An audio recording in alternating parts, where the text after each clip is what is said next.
दोस्तों कोई भी ये नहीं बता सकता कि कौन सा दिन किसके लिए क्या लेकर आ जाए। कभी कभी कुछ बातें इतनी ज्यादा हैरान कर देती हैं कि जो यकीन ना भी करे वो भी किस्मत के खेल पर यकीन करने को मजबूर हो जाते। अक्सर दुनिया भर में रोज ऐसे इत्तेफाक और एक्सीडेंट्स होते रहते, लेकिन इससे खूबसूरत इत्तेफाक क्या होगा कि आप चलते चलते करोड़पति बन जाएं या फिर पार्टी करते हुए लॉटरी जीत जाएं। मतलब होने को तो कुछ भी हो सकता है, लेकिन दोस्तों ऐसा कुछ होने की सिर्फ कल्पना भर से ही चेहरे पर मुस्कुराहट आ जाती है। तो सोचिए उन लोगों का क्या हाल हुआ होगा जिनके साथ सच में ऐसे खूबसूरत हादसे हुए। जी हाँ दोस्तों, आज की लिस्ट में मैं आपको कुछ ऐसे लोगों के बारे में बताने वाला हूँ जिन्होंने कभी अपनी लाइफ को प्रिडिक्ट नहीं किया, मगर अचानक उनकी जिंदगी में कुछ ऐसा हुआ जिसने उन्हें मिलियंस का मालिक बना दिया। तो चलिए जानते हैं इन एक्सीडेंटल मिलियनेयर्स के साथ हुए एक्सीडेंट्स के बारे में। तो इसीलिए आज की वीडियो में मैं आपको 7 लोग बताने वाला हूँ जो अचानक ही करोड़पति बन गए।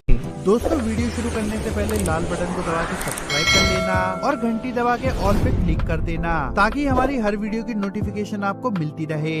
केविन लुइस उन दिनों सिनसिनाटी का हॉर्स शो कसिनो अगस्त 2013 में अपने समर प्रमोशंस में बिजी था और इसी के चलते में उन्होंने एक लकी ड्रॉ रखा। इसमें कसिनो के एक रैंडम कस्टमर को जिनका नाम केविन लुइस था उन्हें $1 मिलियन का प्राइज मिला। केविन लुइस ने बड़ी ही खुशी के साथ लकी ड्रॉ में जीते प्राइज को ले लिया और उन्हें उसका अवार्ड दिया गया। लेकिन जैसे ही कसिनो के एम्प्लॉइज ने वेरिफिकेशन शुरू की तब उन्हें उनकी गलती का पता चला। दरअसल जिस केविन लुइस ने प्राइज जीता था वो तो उस वक्त कसिनो में मौजूद ही नहीं था और उन्होंने प्राइज दूसरे केविन लुइस को दे दिया था। जब कसिनो वाले केविन को ये बात पता चली तो वो काफी हताश हुए, क्योंकि दोस्तों आखिर कौन 1 मिलियन का चेक वापस देना चाहेगा। लेकिन कसिनो के एम्प्लॉय से हुई ये गलती पूरी तरह समझने लायक थी, क्योंकि दोनों ही आदमियों का नाम केविन लुइस होने के साथ साथ दोनों में कई सिमिलैरिटीज भी थी, जैसे कि दोनों लगभग एक ही उम्र के थे और अक्सर ही कसिनो में जाते थे। दोनों दिखने में भी काफी एक जैसे थे और हमेशा से ही सिनसिनाटी के ही रहने वाले थे। सिर्फ इतना ही नहीं, दोनों की ही शादी होने वाली थी। इसके बाद कसिनो मैनेजमेंट ने ये डिसाइड किया कि बेहतर यही होगा कि दोनों को ही प्राइज दे दिया जाए और उस दिन 2 केविन लुइस इस लकी ड्रॉ को जीतकर मिलियनेयर्स बन गए। लेकिन दोनों में से एक का जैकपॉट तो गलती से ही लग गया था जिसने उसे मिलियनेयर का मालिक बना दिया।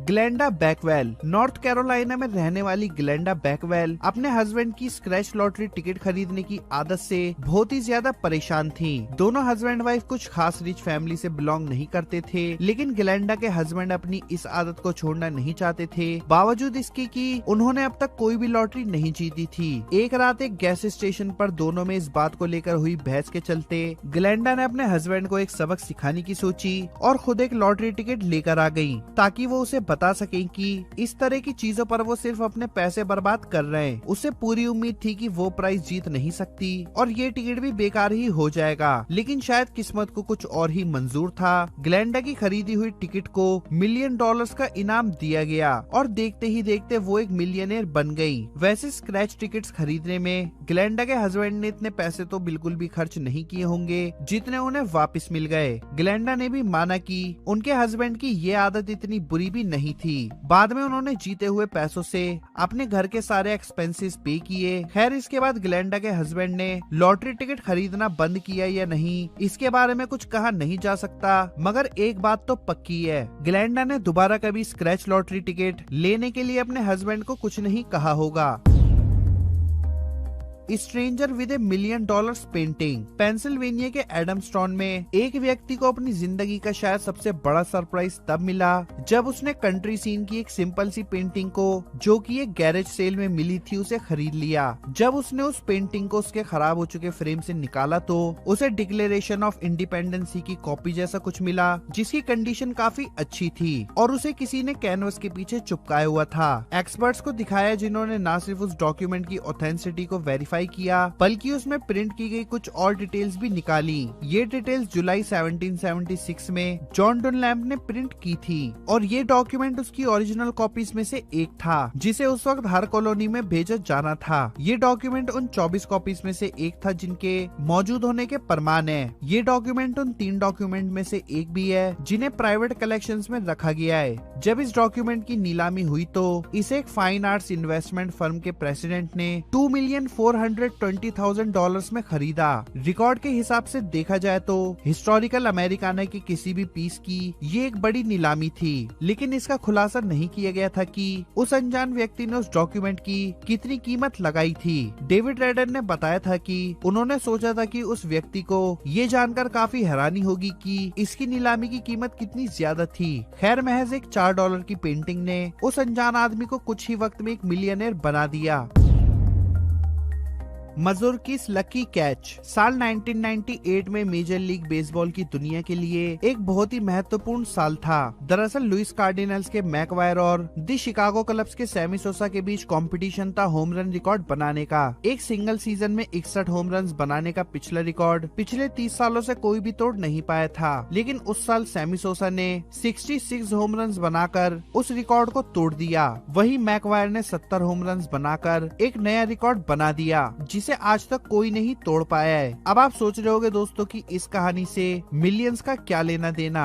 दरअसल दोस्तों इसी हिस्ट्री मैच को देखने 26 साल के फिलिप मज़ुरकिस भी गए थे, जिसमें मैकवायर ने रिकॉर्ड बनाया था। फिलिप ने उस मैच में जाते वक्त एक हिस्ट्री बनते देखने के बारे में तो सोचा होगा, मगर ये बिल्कुल नहीं सोचा था कि वो हिस्ट्री उन्हीं के हाथों में आ गिरेगी। जी हाँ दोस्तों, दरअसल जिस बॉल को हिट करके मैकवायर ने अपना 70वां होम रन बनाया था, वो एक व्यक्ति के हाथ से उछलकर दीवार से टकराकर सीधा फिलिप के हाथ में आ गई थी। इसके अगले ही साल एक ऑक्शन हाउस ने कुछ हिस्टोरिक बॉल्स की नीलामी की, जिसमें एक अनजान खरीदार ने मज़ुरकिस की कैच की गई बॉल को लगभग $3 मिलियन में खरीद लिया। उस अनजान खरीदार ने अपने आप को बेसबॉल फैन बताते हुए बिना अपनी पहचान बताए एक रिप्रेजेंटेटिव के थ्रू वो बॉल खरीदी थी। दोस्तों मिलियनेयर बनने का इससे अच्छा तरीका शायद ही कुछ और हो सकता है। $1 मिलियन डोमेन नेम साल 1994 में लोग इंटरनेट के बारे में कुछ खास नहीं जानते थे। ना किसी को ये पता था कि इंटरनेट होता क्या है और ना इसकी जानकारी थी कि इससे आखिर होता क्या है। हम लोगों को ये सुनकर काफी अजीब लगेगा, मगर उस वक्त शॉपिंग, मूवीज देखना और ऑनलाइन खाना ऑर्डर करना नॉर्मल लोगों के लिए बिल्कुल ऐसा था मानो कोई एलियन टेक्नोलॉजी उनके सामने आकर खड़ी हो गई हो। उसी साल 29 साल के क्रिस क्लार्क ने जब $20 में एक डोमेन नेम pizza.com खरीदा, उसके लिए किसी स्मार्ट इन्वेस्टमेंट से ज्यादा एक गैम्बल की तरह था, लेकिन फिर भी उन्होंने उस डोमेन की एनुअल फीस पे करके उसकी ओनरशिप ले ली। ठीक 14 साल बाद साल 2008 में मार्केट में स्मार्टफोन्स की एंट्री हुई और इंटरनेट हमारे लिए हमारी जिंदगी का एक बहुत ही जरूरी हिस्सा बन गया। इसी के चलते क्रिस ने सोचा कि वो अपने डोमेन को ऑक्शन के लिए रखते हैं, जिसकी स्टार्टिंग बिड उन्होंने $100 रखी और ऑक्शन खत्म होने तक वो एक मल्टी मिलियनेयर बन चुके थे, क्योंकि उनका डोमेन नेम लगभग $2.6 मिलियन में खरीदा गया था। ये किसी भी डोमेन का अब तक का सबसे बड़ा परचेज था। एक डोमेन के जरिए कुछ ही समय में करीब $3 मिलियन कमाने के बाद क्रिस ने एक छोटा सा अफसोस जताते हुए ये माना कि उन्हें इस तरह के और भी डोमेन्स खरीद लेने चाहिए थे, मगर समय रहते वो उसे नहीं खरीद पाए।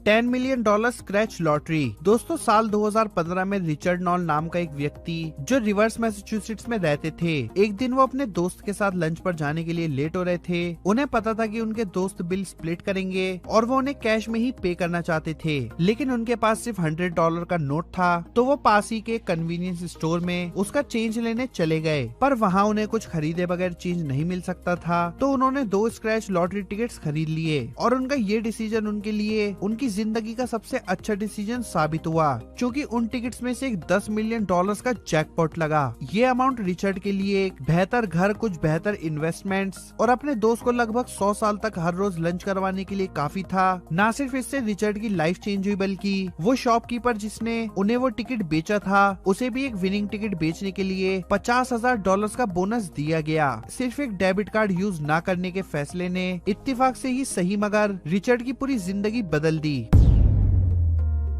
Google's executive chief Charlie Ayers को रेस्टोरेंट इंडस्ट्री में लगभग 7 साल हो चुके थे और वो सिलिकॉन वैली की एक फैमिली के लिए एक पर्सनल शेफ के तौर पर काम कर रहे थे, जहां उनकी सैलरी लगभग $80,000 पर ईयर थी। पैसा तो था, मगर चार्ली अपने क्लाइंट से कुछ खास खुश नहीं थे। उन्हीं दिनों चार्ली की गर्लफ्रेंड ने उन्हें एक टेक स्टार्टअप के बारे में बताया जो अपने कैफेटेरिया के लिए एक चीफ को ढूंढ रहे थे, लेकिन उनकी पेमेंट सिर्फ $45,000 पर ईयर थी, जो कि चार्ली के लिए पिछली जॉब की पेमेंट के लगभग आधी थी। थी, मगर फिर भी चार्ली ने उस टेक स्टार्टअप से जुड़ने का फैसला किया क्योंकि उसके पास स्टॉक ऑप्शंस और दूसरे बेनिफिट्स भी मौजूद थे। दोस्तों, ये टेक स्टार्टअप और कोई नहीं बल्कि गूगल था, जिसने आने वाले 10 सालों में पूरे इंटरनेट को कवर कर लिया। चार्ली वहाँ के एग्जीक्यूटिव चीफ अपॉइंट कर दिए गए और उन्होंने साल 2005 तक वहाँ काम किया, जिसके बाद वो अपने बिजनेस के लिए वहाँ से चले गए। चार्ली ने कभी नहीं बताया कि उन्होंने गूगल को सर्व करके कितना पैसा कमाया, लेकिन जब उन्होंने गूगल छोड़ा था तब ही उनके स्टॉक्स लगभग 26 मिलियंस थे। तो ये कह सकते हैं कि उन्होंने शुरुआत में कम सैलरी लेकर गूगल के साथ काम करने का फैसला काफी सही साबित हुआ।